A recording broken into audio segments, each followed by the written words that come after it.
Hey guys, it's Ruben from Dub. This is Dub's podcast, Connection Loop. And this podcast is all about exploring the stories of the folks in our community, people that we learn about, people that we discover. I had a chance to kind of stumble upon a little bit of content that Curt had actually put on LinkedIn, and I was sort of intrigued by his background. His bio comes with great experience as a speaker, as an author, as a trainer, podcast host. Curt, tell me a little bit about yourself. Yeah, I built three profitable businesses. They've all done six figures in year one, including a very successful, I was earning seven-figure revenue PR and ad agency that I scaled over the span of 13 years. Kind of reverse engineering from the end. I shut it down at peak revenue because the money was great, but I was totally unfulfilled and it didn't give me the freedom in my life that I desired. And I had to make a lot of mistakes over the years in how I built that company. I learned the hard lesson that there's a difference between growing a company and scaling a company. Growing a company just looks at the dollars and cents. You bring in that paycheck, you bring in the revenue, regardless of how your relationships, your mental, physical health, all those other things are happening. Scaling a company means that you provide the maximum value to the customers you really want to work with, the customers who value what you provide. And you do it in a way that empowers you to still live the lifestyle you want to live, where your relationships are excellent, your mental, your physical health is excellent, your life is aligned. The three facets of your life, yourself, your family, your work, are all aligned. And so I shut down the agency at peak revenue to help others build lives of freedom and fulfillment. I work with entrepreneurs, and I also work with corporate teams to help them make them more engaged, productive, and profitable. That's incredible that you kind of built your business. You were seeing obviously great success with that, and that you had made a personal choice to sort of pivot your career path to really find your fulfillment. I mean, talk to me about that. Now that you've been, how long has it been since this occurred? Almost it's over 2 years. It's maybe 2 3 years. I had been side hustle coaching for several years, and about 4 years into my company, I realized something was broken. I was overwhelmed. I wanted to give it up. 4 years, 5 years into it, and even though I worked from home at the time, we had two kids, now I have four. I wasn't seeing my wife, I wasn't seeing my kids. I was 40 pounds heavier than I was now. I was on a bunch of prescription drugs. I was having anxiety attacks. And I did something that sounds crazy, but I fired half my clients, raised my prices. I started working within more of my strengths and what I do better. And the next year, I doubled my revenue. And so I Mm. built freedom in terms of time and money. But my dad passed away in 2012. And my dad was my hero. He worked on the space program, he worked on the Mars Mariner mission, designed technology on fighter jets. Led the team that developed all the electronic switches on the Boeing 777. All these cool things he did in his career. And at his wake, there's grown men with tears in their eyes, and not a damn person mentioned anything my dad did with his career. It was all about husband, father, family, volunteer at church, volunteer in the community. And that was like a slap in my face because I had built some freedom in terms of money, in terms of time, but I didn't have fulfillment. And I decided there and then to do something about it.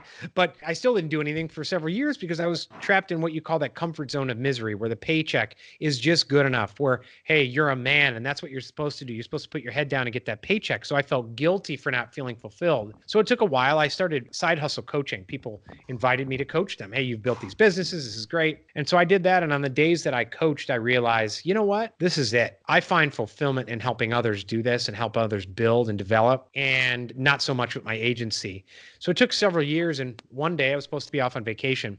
I woke up in the morning. All my clients knew I was supposed to be on vacation, but that didn't stop them from hop on this call, get us this email, send us that report, all that stuff. And I woke up that Tuesday morning and I went to my wife and I said, I'm done. It's over. I pulled the plug. And she said, it's about time, because she saw what it was doing to me, relationships, everything else. And I jumped off the Titanic without a life preserver. And I had to do what I knew how to do, which was sell, build another company, get clients that I wanted to work with and who valued me, and build a business that allowed me to truly scale while living the lifestyle I want to live with my family. So, what does it look like now? Have you reached that point where you feel like you're fulfilled? Are you living your best life? Relationships with your family, friends. What does that all look like now? Now that you made that choice? Yeah, definitely fulfilled. Everything could always be stronger and more excellent, right? So I have gratitude, and gratitude is important, but a lot of people use gratitude as an excuse for guilt and stagnation. So every morning I wake up and I ask myself two questions. What's awesome about today? That's the gratitude portion. But I don't stop there. And I think it's important people don't stop there, because there's a lot of people who want to focus on this person's more privileged or you're more privileged. You should just be happy for what you have. Well, I got news for you. Anyone who's listening to this, who has a smartphone, who has a computer, who's able to get on LinkedIn, listen to a podcast, is more privileged than like 99% of the world. So someone's always going to be worse off than you. You owe it to them to make the world better by reaching for more in your life, more freedom, more fulfillment, because when you're at your best, your relationships are at your best. Listen, when you're not fulfilled, when you're not free, it's not a victimless crime, right? Because it affects the people around you, it affects your loved ones, your kids, your spouse, your partner, whatever, your loved ones. It affects your community because they're not getting the best that you have to offer. So gratitude's important, but that second question is, what can I do to make today even more awesome? So I'm always looking to make things even more awesome. But my family and I, we travel the world. I set a goal of at tops working 12 to 14 hours a week. This morning, one of my big outcomes for the day is I went for an hour walk with my daughter. When we're done here, I'm going to go on the back deck, have a glass of bourbon, and look out on the marsh, the beautiful marsh here that we live on. And listen, I'm doing this podcast with you. I did a live training earlier in one of my masterminds. And before that, I taught a master class in 10X Factory, an entrepreneurship mastermind as well. So I mix that work. I have an aligned life between, a lot of people seek work-life balance. It's about alignment, not balance. A lot of people think balance and it's like they go through life like walking on a tightrope, trying not to fall off and die. That's no way to go through life, right? The key is alignment, aligning the three facets of your life, self, family, and work in a way that works for you.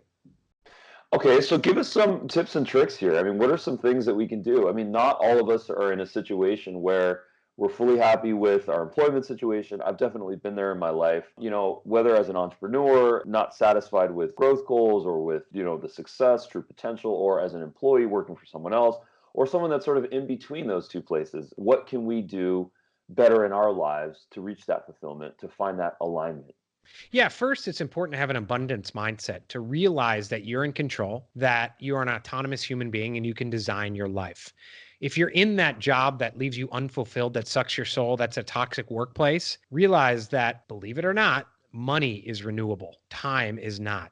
Every day you go by that you're unfulfilled, that you're in a job that sucks your soul, that feels more like a prison than a business, is a day you're never going to have back. So you got to commit to make that change. Now, I have in my book, it's called 5 Pillars of the Freedom Lifestyle. There are these 5 pillars. I used to have 12 pillars and all this, and I've worked with hundreds of people over the last several years and distilled it down to 5. The first is superpowers. I'm a Gallup-certified strengths trainer. Each and every human being is endowed with 34 talent themes. They're those naturally recurring patterns of thought, feeling, and behavior. The things and activities and behaviors that come naturally. When you invest in them every day and you work them out like you would work out a muscle at the gym, everyone has the same muscles, right? We all have muscles, but not all of us are Arnold Schwarzenegger, right? He goes and he works them out. It's like that with those thoughts and behaviors.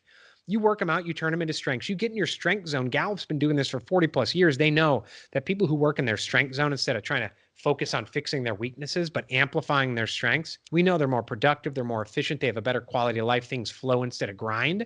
When you start amplifying those and those strengths and combining with your knowledge, your skills, your passion, what you love to do, you turn them into superpowers. So you get into that superpower zone every day. That's pillar number 1. The second pillar is vision. Identifying where the hell you want to end up in your life. That 1 to 2 sentences that pairs your purpose for living with the impact you want to make on the world. It's that guiding star. And I get a lot of questions. Well, shouldn't my vision change? Nope. If it changes, it's not the right vision. It's an objective. That vision is where you want to end up. Your guiding star. When life knocks you on your butt, you dust yourself off, you look around, and you're like, there it is. I'm going to keep heading that direction. The next pillar is alignment. We already talked about that. Instead of work-life balance, take that term, throw it out. There's not work and life. There's just life. And the key is aligning those 3 facets of your life. The next pillar is outcomes, where you reverse engineer that vision. So every year, every month, every week, every day, you know the 3 outcomes you need to achieve to win the day, to move you toward that vision every day. And the 5th pillar is flow. It's the cumulative effect of the first 4 pillars where you get in that state of flow. A lot of folks, a lot of gurus, I call them hustle and grind pornographers. They'd have you believe that success is all about fitting 3 hours of work into a 14-hour day, sleeping under your desk or sleeping when you're dead, right?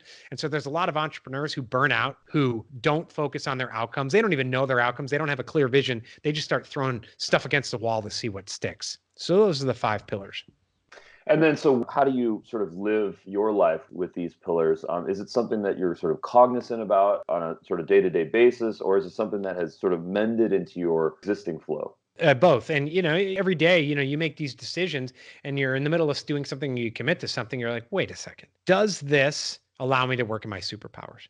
Is this moving me toward my vision? Is it helping me live an aligned life, the lifestyle I want to live? If those questions are no, if someone offers me a speaking gig, right? It's not in my wheelhouse. I got to travel 8 hours to get there. It's going to take me away from my family and hurt my alignment. And it's really on a topic and an audience that doesn't really fit my vision, which is helping individuals live lives of freedom and fulfillment. Even if the money is great, I got to look at that and weigh the money against alignment, against my vision, against my superpowers, and say yes or no. The reason that I learned the hard way that first 4 or 5 years, remember I said I fired half my clients? I had a scarcity mindset. It wasn't an abundance mindset. And a scarcity mindset is someone offers you money, take it. I don't care if it's less than I'm worth. I got to take the money and I'll figure it out later, right?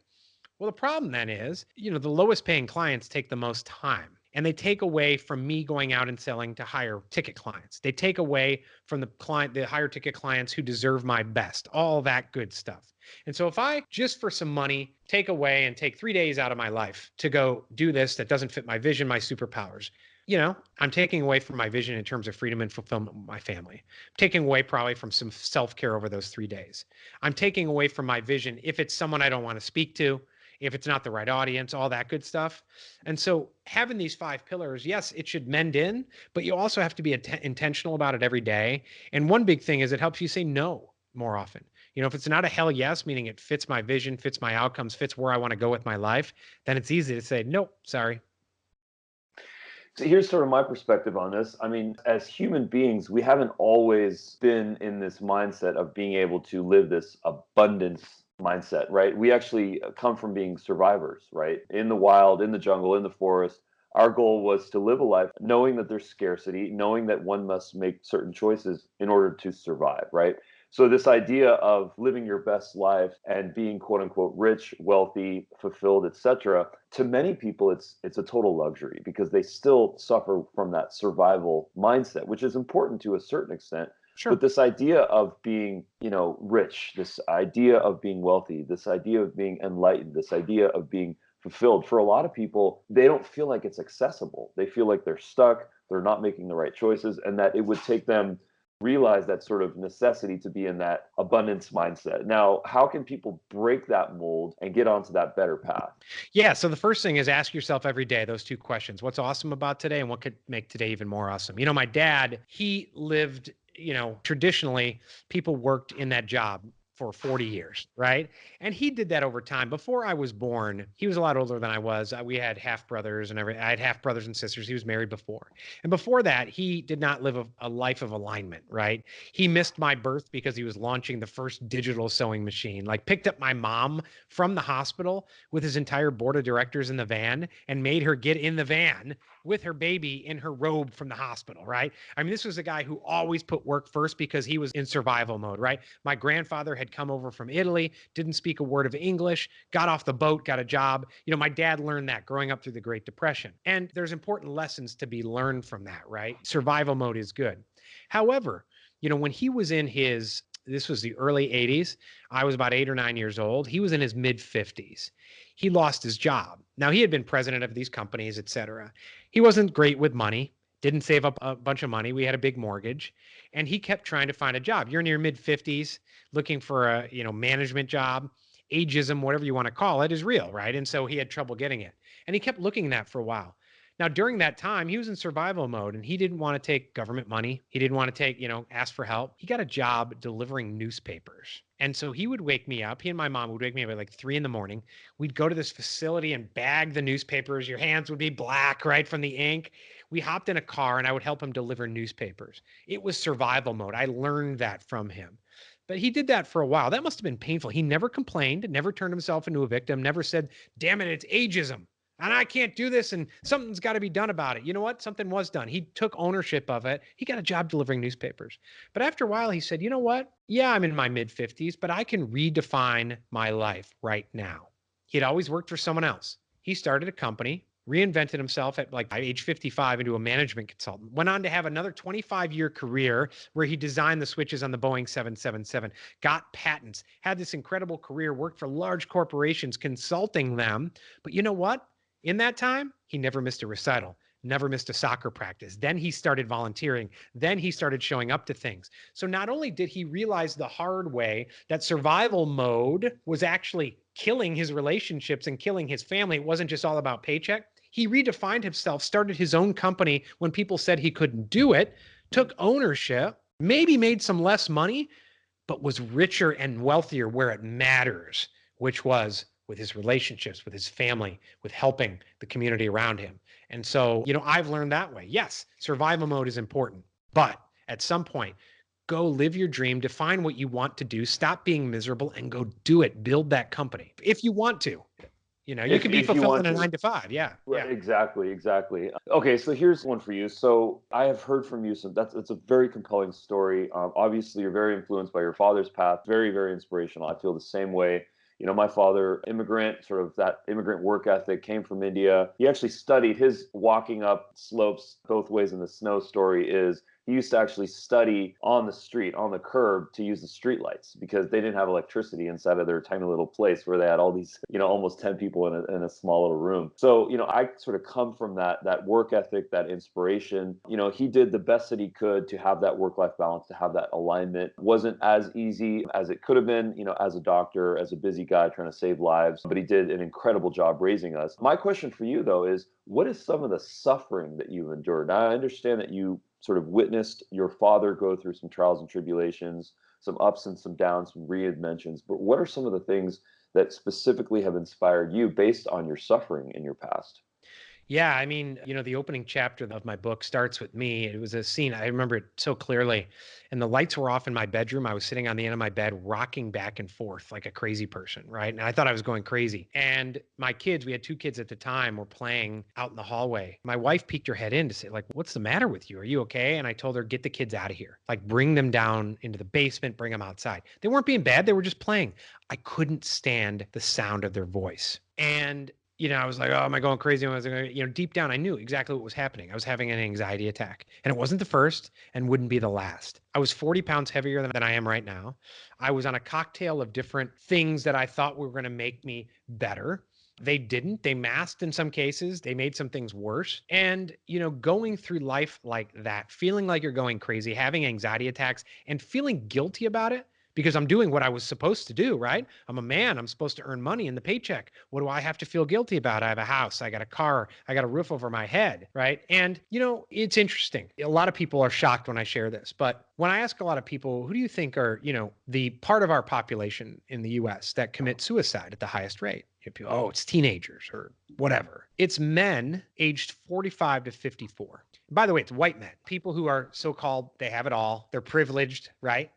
Because a lot of times, women have depression at a much higher rate, but they seek help. Men, they get depressed. They live in what Henry David Thoreau called the life of quiet desperation. Maybe they went into a major or they went into a job because their dad said that's what they were supposed to do. That's practical. That's responsible, right? And 25 years into it, they're like, I'm not fulfilled. I'm living a life someone else wanted for me. I have a house that I can't afford, or at least I can afford it, but I can't do those other things in my life that we want to do. We want to travel. We want to do all these things. I'm behind on everything, but you know what? I feel guilty about it because I'm a man. This is what I'm supposed to do. And I can't talk to anyone about it because I'm supposed to be like John Wayne, right? And here I talked about my father and I talked about toughness, and I think there's a need for toughness. But, there's a lot of people, like, for instance, I've been known to be stupid in the gym where I feel a twinge and I keep doing the squats anyways, right? That's stupidity because then I tear my muscle and then I can't work out for 6 months, right? It's like that a lot in our lives. We're unfulfilled. We're ruining our relationships. We have toxic mentality, a mental state. We're in a job that unfulfills us. We hate our lives, but we're men and we're supposed to push through. That's not toughness. That's stupidity. Toughness is the survival instinct, what my dad did, and then realizing, shit, I'm going to design the life I want. And so, yeah, men 45 to 54, they have it all. They're privileged. They're white. They're all this stuff. And they're committing suicide. Like 7 in 10 suicides in America are white men 45 to 54. And I don't say that to make anyone feel sorry for white men and all that. By the way, I think second is like men like 80 and 85, right? They bottle this up inside of them. They live this life according to success defined by who? Someone else, right? Defined by a magazine, defined by society. And they go through this quiet suffering. Now, what Thoreau called quiet desperation, I call it comfort zone of misery, where it's this comfort zone. You're comfortable. The money's good. You can survive like that for a while. You're on the raft floating, right? And then at some point you realize, wow, I'm 700 miles from shore and I hate this, right? And then you can either make a change or you can keep floating along. So is my suffering worse than someone else's suffering? Yes, in some cases, no, in others. But I came to realize that if I want to be the man that I was destined to be, if I wanted to be the best husband that I could be for my wife, if I wanted to be the best father I could be to my kids, if I wanted to really make an impact on the world, which I didn't feel like I was doing at that point, then I had to make a change. And making that change and coming to that realization, sometimes even just admitting that you need it, can be the toughest thing in the world. This reminds me of the Japanese harakiri, the honor suicide, where a warrior, a businessman finds himself in a predicament that he cannot get out of. And the right thing for him to do is to just exit this place to save others from misery and to potentially save himself from shame, which is such a terrible and such a sad thing. I think that you speak about a really interesting theme about this idea that, a man, that masculine, sometimes alpha character, has to be bulletproof. They cannot sort of withstand, they cannot express emotions, they cannot deal with those emotions, they cannot seek help on those emotions. Very interesting statistic about the fact that women are much more likely to suffer from depression, but they seek the help. So, speaking to men, what are some of the things that we as men can do to have a better perspective, do a better job to maintain our mental health, to invest in ourselves and get our emotions out and seek help when we need it?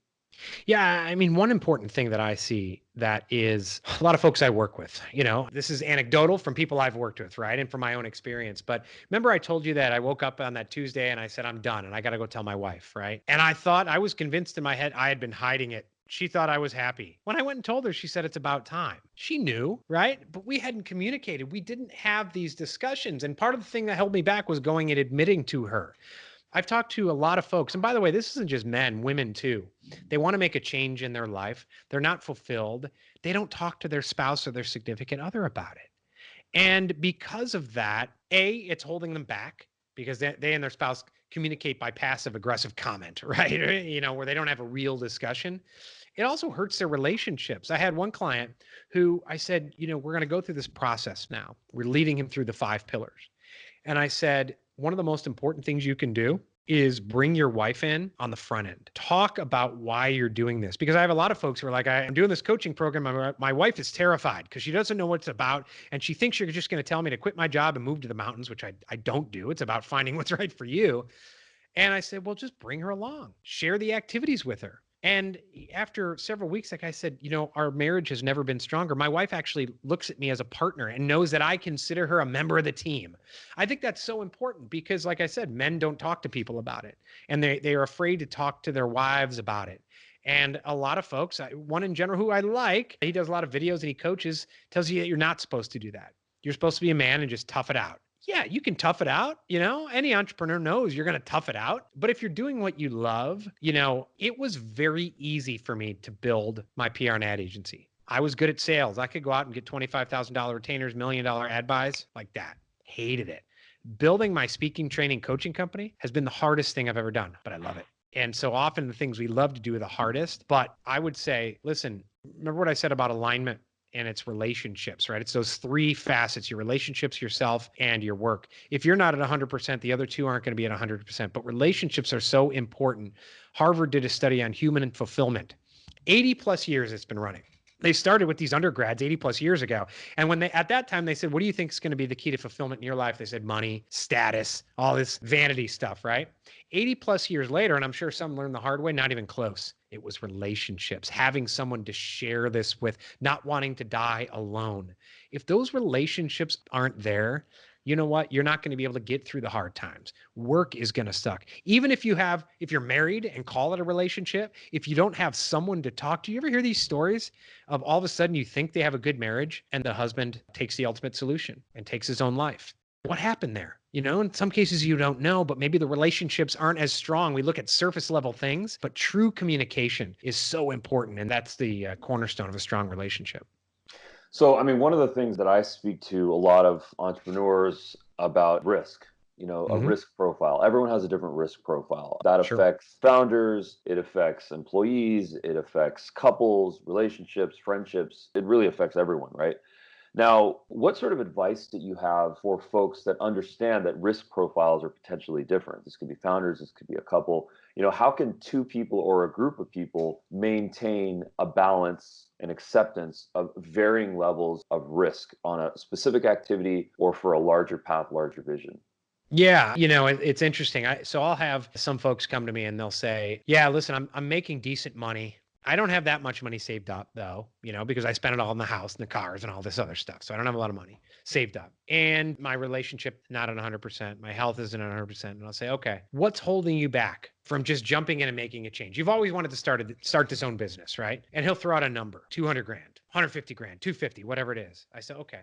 So is that how much you want for your wife? If I paid you that much, could I have your wife?" "What are you talking about? What are you talking about?" I said, "Well, you're already making that much money, but your relationship sucks. Your health sucks, all that. You're going to lose your wife because you're going to be dead or she's going to leave you. So right now, that number that you gave me is the ransom for your wife," right? Because you already have that money. So why don't you take a risk? What's more important, your relationships with your wife? Because when I offered you that money for your wife, you got all upset with me, right? But you're willing to give your wife away for that much money. And it's kind of cold water in their face. By the same token, I have a guy, and a lot of folks will say, "Well, I'm in a secure, steady job." In this economic environment, are you?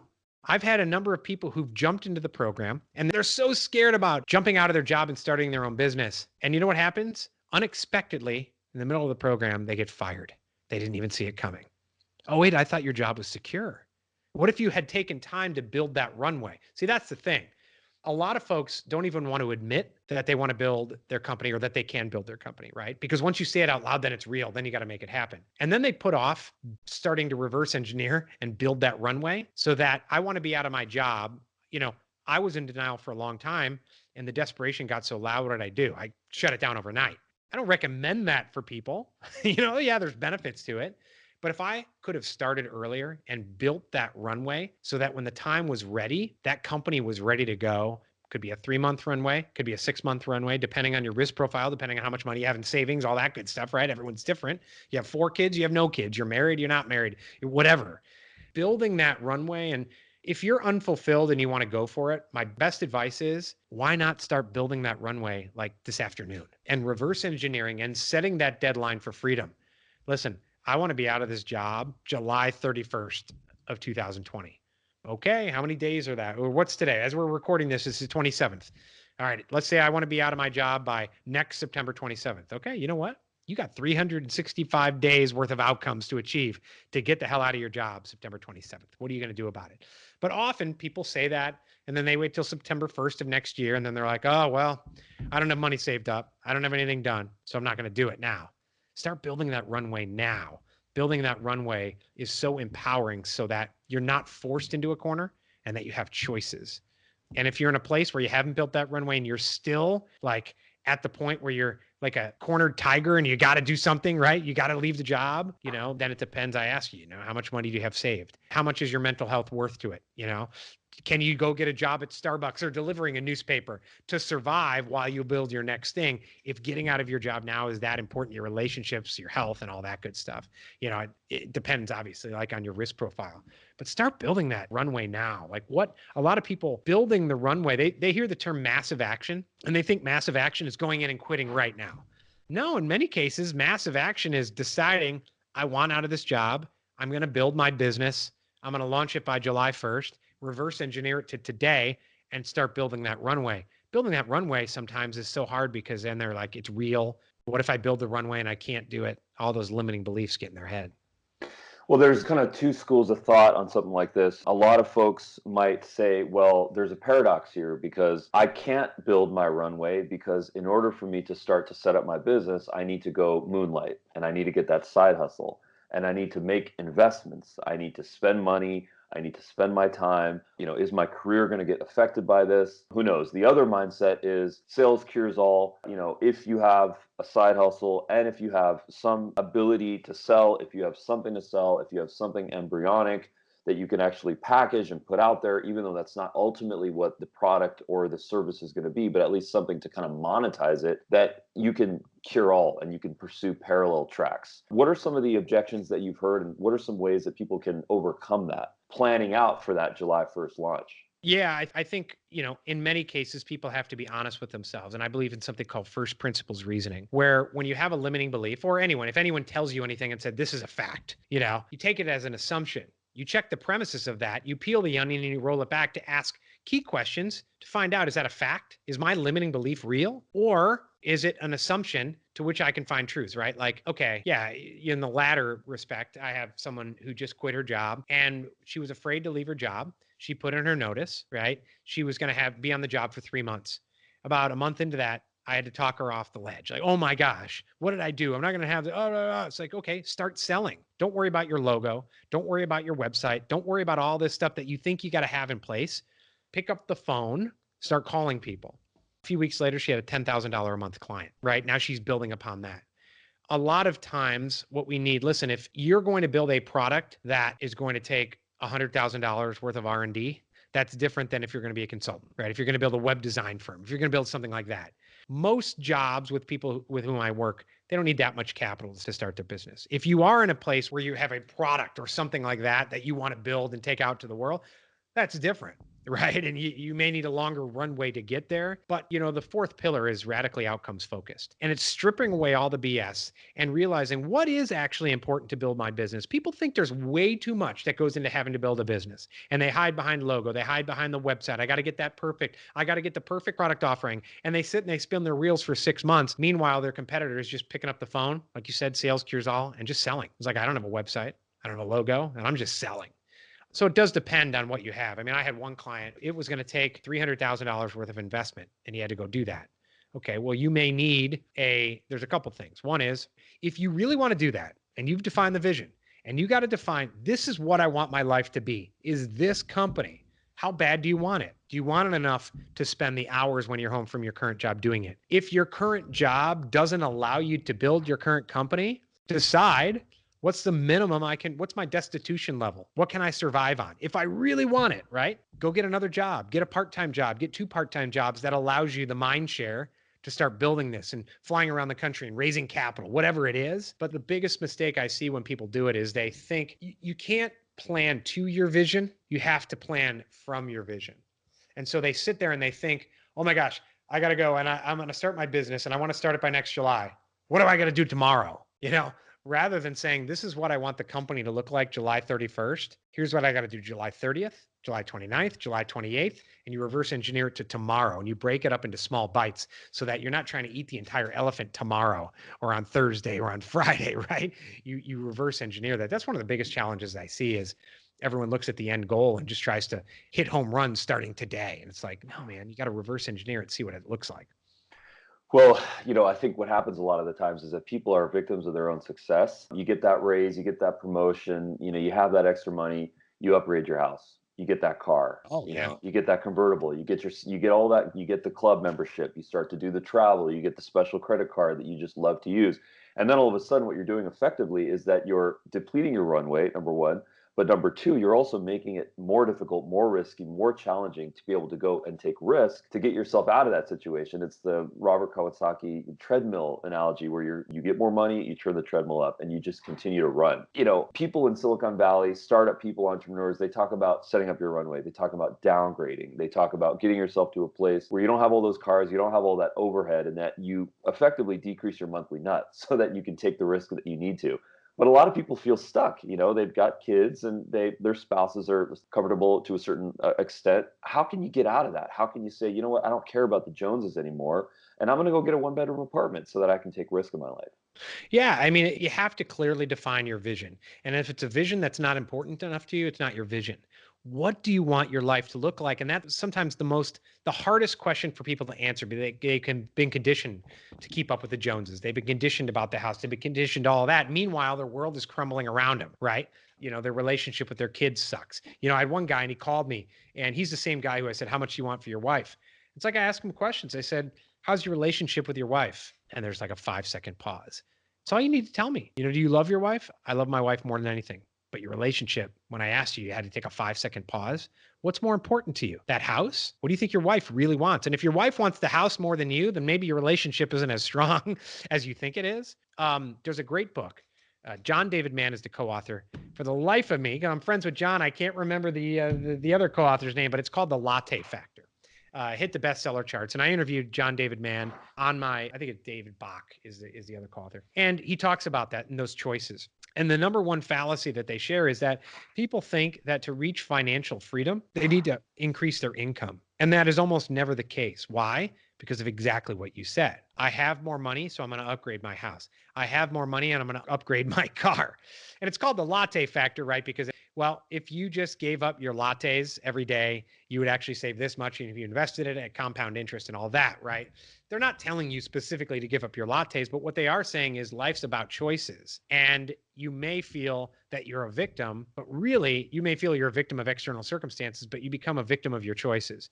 It's your choice to get that house. It's your choice to get that car. And trust me, I was there. I got 4 kids. I got a wife. We had cars. We downgraded our cars. You know what? They get me where I need to go. And I may downgrade even more.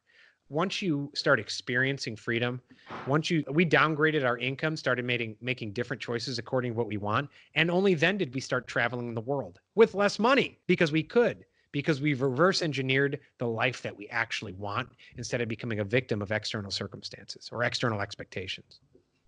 Well, on this path of realization for all of us, I mean, one of the realities is failure. And, as the owner of a software company that's been growing very quickly and that went through a number of trials and tribulations to really find our footing, I'm referring to dub.com video communication platform.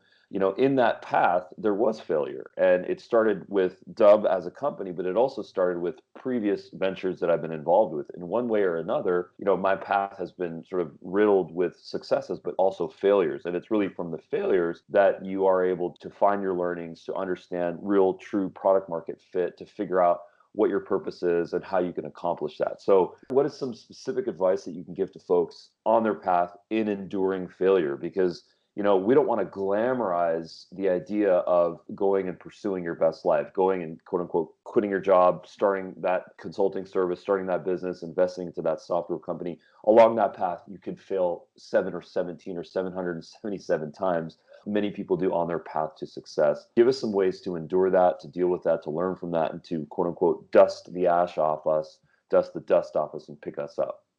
Yeah. One thing is that's why it's so important to have that life vision of where you want to go. Come hell or high water, I'm going to get there. Because if you have a failure, but you're failing on the wrong things, if that makes sense, you're failing on something that's not taking you where you want to go, then put it to the side, mothball it. If you're failing on things that are taking you in the direction you want to go, then it's worth it to fail. When I shut down my agency, right, I listened to the gurus. Now, I had done all this stuff before, but for some reason, you quit your agency and you kind of switch focus and you're like, oh, I don't know what I'm doing now. It's that scarcity mindset, my limiting beliefs. I'm not good enough. I got to hire experts in personal development, right? Principles are the same, regardless of where you go, tactics and strategies. So I hired this guru and we did a ton of Facebook ads. I spent tens of thousands of dollars, did the webinar and all that. I got 0 clients. Now, at that point, I dipped into a bunch of my savings, right? At that point, it would have been very easy to say, well, you know what? This didn't work out. I'm going to go back to my agency. But instead I said, all right, other people are doing it. So I know it can be done. What do I have to do here? Let's reverse engineer it.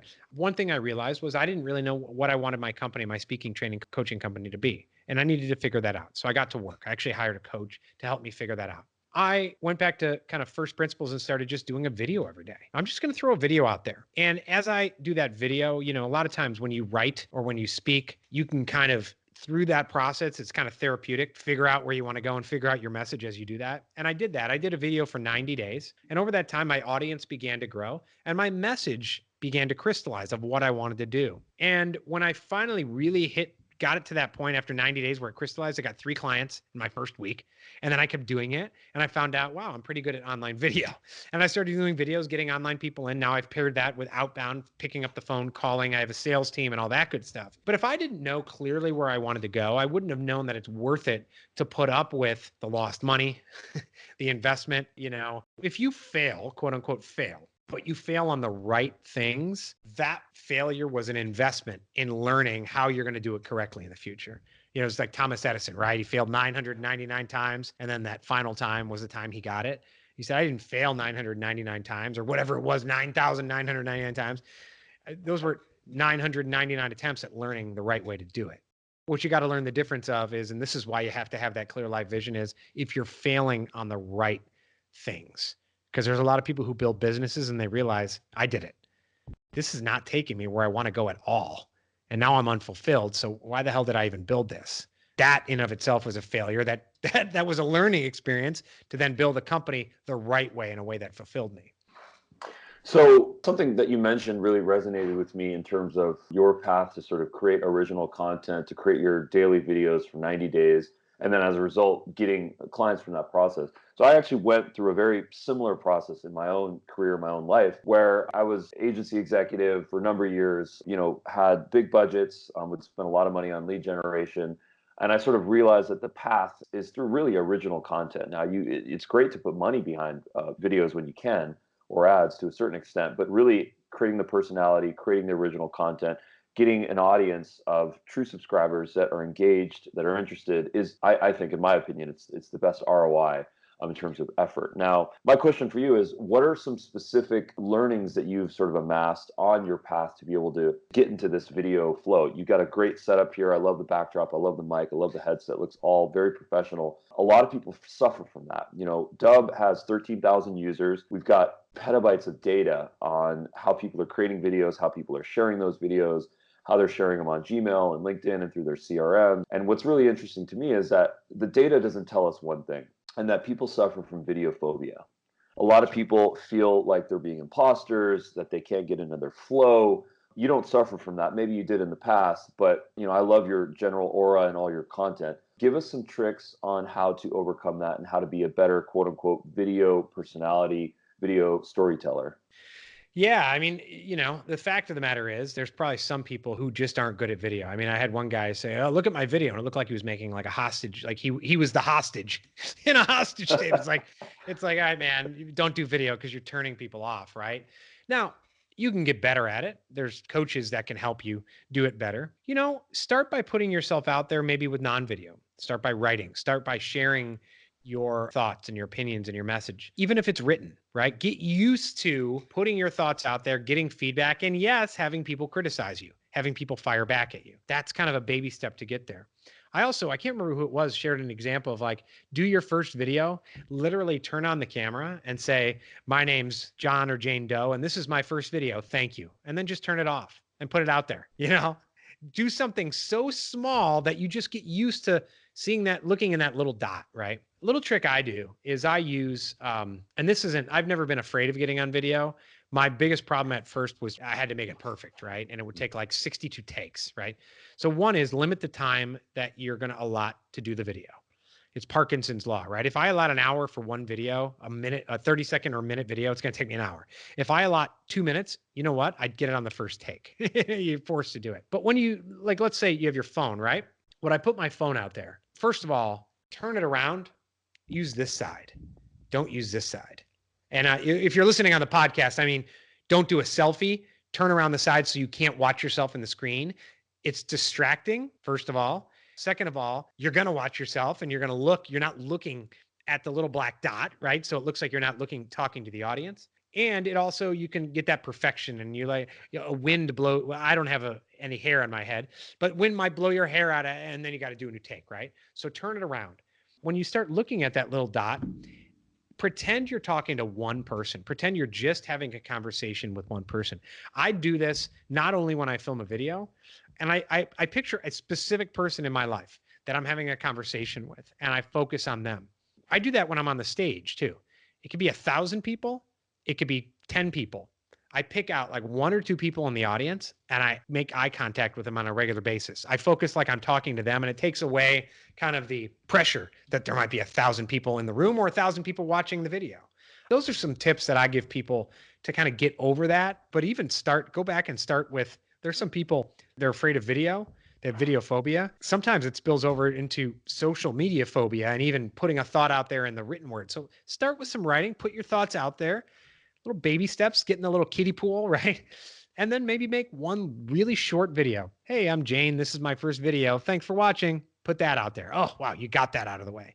And then when you do that, turn the camera around. Don't look at yourself. You know what I tend to do is I film it and then I don't even watch it. I just post it. Because if I watch it, then I get oh, that's wrong. I'm going to go refilm it. Oh, I didn't like that. You probably, listen, even Gary Vee's videos, I mean, he's got a team filming them, right? But his videos are pretty raw. The sound isn't always perfect. He's walking down the street. A bus drives back and beeps the hall. People are sick of slick. And they got that on, and they still get that on TV, right? The 30-second slick ad. They want authentic, true authenticity, where you're not acting like someone else, you're being yourself, which is, something else. You can't be authentic if you don't know your vision and who you are, which is something much deeper. But take baby steps when you do the videos. Yeah, I think my path, because I wasn't always comfortable on video. It took some time for me to get comfortable with it. 2 years ago, you wouldn't find me doing any videos. Now I do videos sometimes dozens of times per day. YouTube, one-to-one video using Dub, Gmail, LinkedIn, all over the place. One of the things that I had to do in my life is that I had to record 100 videos and just throw them away. I was doing walk and talks. I was doing stuff at my desk. I would just record myself talking. And then on my way home, I'd click play and then just hear what the hell I was saying and saying, am I being honest? Am I being authentic? Am I fronting? Am I trying to be someone that I'm not? Is this scalable? Is this sustainable? Is this helping me on my path for my larger vision? And if any of the answers to that was no or maybe or I don't know, I'd be like, I'm just going to invest a little bit more time until the point where I just get comfortable and don't have to feel so contrived, so focused on the production and the perfection. And rather, I can just speak to the video like I'm speaking to a friend. And now I think what's really worked for me is that doing video is actually therapeutic for me.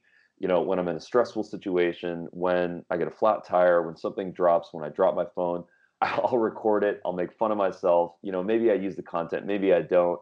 But just that mindset of being able to kind of capture content and just kind of go through my life, it really has actually made me happier and sort of made life a little bit more fun.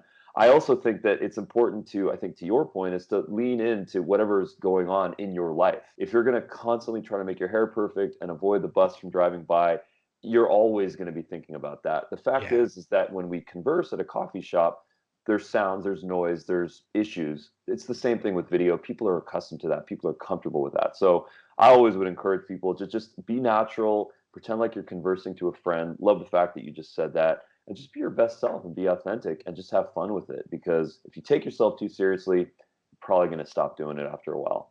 Absolutely. 100%. you know? So, that said, where can folks find you? I'd love to get a URL, socials. Yeah. So I'm very active on LinkedIn, as we've talked about. But if you go to curtmercadante.com, which is my name, it's a mouthful. Actually, you know what you could do? Go to 5pillarsoffreedom.com. That's easier, right? And it takes you to my website, a landing page of my website where you can get chapter 1 of my book free. But all the other fun links about me are there as well. 5pillarsoffreedom.com, and my videos, my blog posts, my podcast, the Freedom Club podcast, how to get the book, where to find me elsewhere. Cool. And then on LinkedIn, how do folks find you? Yeah, it's linkedin.com/in/Curt Mercadante. Okay, got it. Very cool, Curt. I really appreciate your time. This was a profound conversation. I think a lot of people need to hear it. Yeah, my pleasure. Thank you so much for having me on. Cool. Thanks, Curt. Thanks.